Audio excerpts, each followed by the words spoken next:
정육점 사장은 개점과 동시에 문을 열고 들어오는 노인을 안다. 허리가 심하게 굽은 78세 노인이다. 그는 언제나 같은 말을 한다. 삼겹살 10근 주세요. 처음엔 큰손 손님이라 반가웠다. 하지만 그 주문은 하루도 빠짐이 없었다. 명절도 비 오는 날도 예외는 없었다. 노인은 고기를 받으면 봉투를 두 팔로 끌어안고 나간다. 마치 누군가를 데리러 가는 사람처럼. 노인은 날이 갈수록 말라갔다. 계산대에 올려놓은 동전이 손에서 미끄러져 떨어지기도 했다.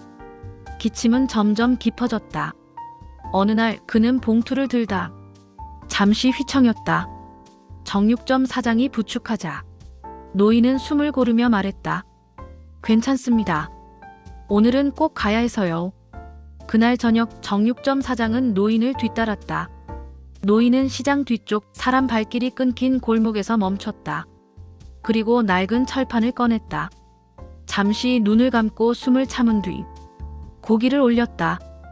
연기가 피어오르자 그의 손이 크게 떨렸다.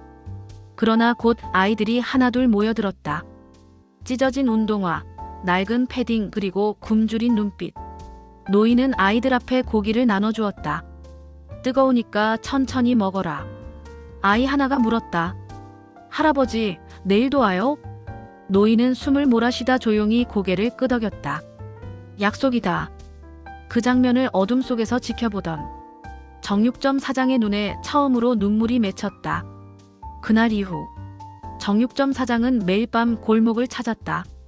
노인은 고기를 굽기 전마다 항상 잠시 숨을 멈췄다. 연기가 오를 때면 그의 눈이 흔들렸다. 하지만 그는 절대 불 앞에서 물러서지 않았다. 그 모습은 무언가와 싸우는 사람 같았다. 어느 아침 노인은 가게 문 앞에서 쓰러졌다. 기침과 함께 붉은 피가 섞인 가래가 흘러내렸다. 병원에서 의사는 말했다. 오래된 화상 후유증입니다. 폐가 이미 많이 손상됐어요. 정육점 사장은 노인의 침대 옆에서 그의 손을 놓지 못했다. 노인은 병실에서 한참을 침묵하다 입을 열었다. 그는 고아원 조리사였다. 아이들에게 밥을 해주던 새벽 건물에 불이 났다. 그는 연기 속으로 뛰어들었지만 끝내 12명을 데리고 나오지 못했다. 그날 이후 연기 냄새만 맡아도 그날의 비명이 되살아난다. 그래서 매일 굽습니다. 노인은 힘겹게 웃었다. 아이들이 살아있었다면 오늘도 이만큼은 먹었을 거라 생각해서요. 정육점 사장은 그제야 10근의 무게를 알게 되었다. 그것은 고기가 아니라 속죄였다. 퇴원한 날 정육점 사장은 노인에게 말했다. 이제 혼자 하지 마세요. 제가 옆에 있겠습니다. 노인은 아무 말 없이 고개를 숙였다. 그날 밤 골목에는 두 사람이 함께 켠 작은 불빛이 켜졌다. 겨울 바람이 골목을 파고들던 밤, 노인은 철판 앞에서 오래 서 있지 못했다. 연기가 조금만 올라와도 그는 가슴을 움켜쥐었다. 정육점 사장은 아이들에게 고기를 나눠주며 그를 부축했다. 노인의 체온은 비정상적으로 차가웠다. 고기를 거의 다 나눠주었을 때 노인은 조용히 말했다. 오늘이 마지막 일지도 모르겠네. 정육점 사장은 고개를 저었다. 아직 끝난 거 아니에요. 제가 계속할게요. 아이들이 모두 돌아간 뒤 노인은 처음으로 울었다. 그날 이후로 나는 밥을 먹을 수가 없었네. 입에 넣는 순간 아이들 목소리가 들려서 며칠 뒤 노인은 더 이상 골목에 나타나지 않았다. 대신 정육점 사장이 혼자 철판을 펼쳤다. 아이들이 모여들었다. 할아버지는요? 그는 잠시 망설이다 말했다. 오늘은 제가 대신 왔어. 그날 밤 정육점 사장은 처음으로 10근을 혼자 굽다가 눈물을 참지 못했다. 불꽃 위로 노인의 쉰 숨소리가 아직 남아있는 것 같았다. 그날 밤 노인은 유난히 오래 불 앞에 서 있었다. 정육점 사장은 그가 연기를 들이마실 때마다 어깨가 작게 떨리는 것을 보았다. 오늘은 제가 굽겠습니다.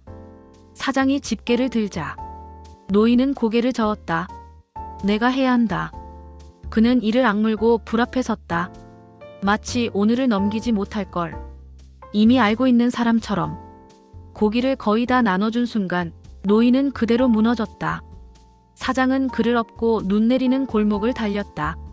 노인의 숨결은 점점 짧아지고 있었다.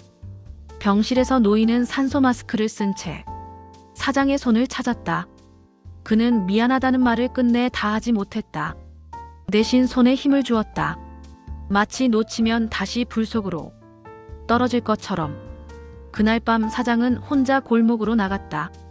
노인이 쓰던 철판을 닫고 10근의 고기를 올렸다. 아이들이 하나둘 모였다. 할아버지는요? 사장은 불꽃을 바라보다 조용히 말했다. 오늘부터 내가 그 약속 지킬게.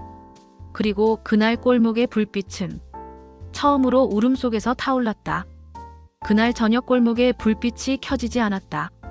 아이들은 늘 있던 자리에서 할아버지를 기다리다 하나둘 돌아갔다.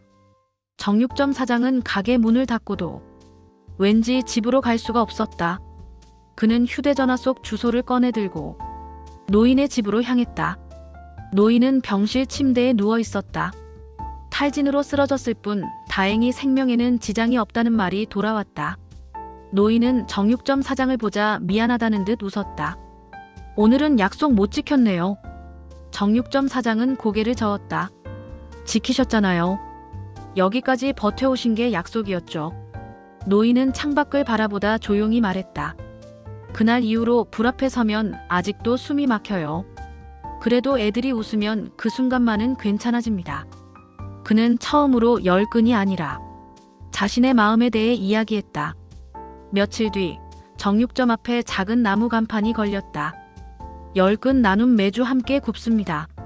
노인은 그 간판을 한참 바라보다 아무 말 없이 고개를 끄덕였다. 그것이 그의 감사였다. 해질 무렵 노인과 정육점 사장은 나란히 철판 앞에 섰다. 노인은 집게를 들고 사장은 불을 조절했다. 연기가 올라오자 사장은 자연스럽게 노인의 앞에 섰다. 그리고 골목에는 오늘도 고기 굽는 냄새가 조용히 퍼졌다.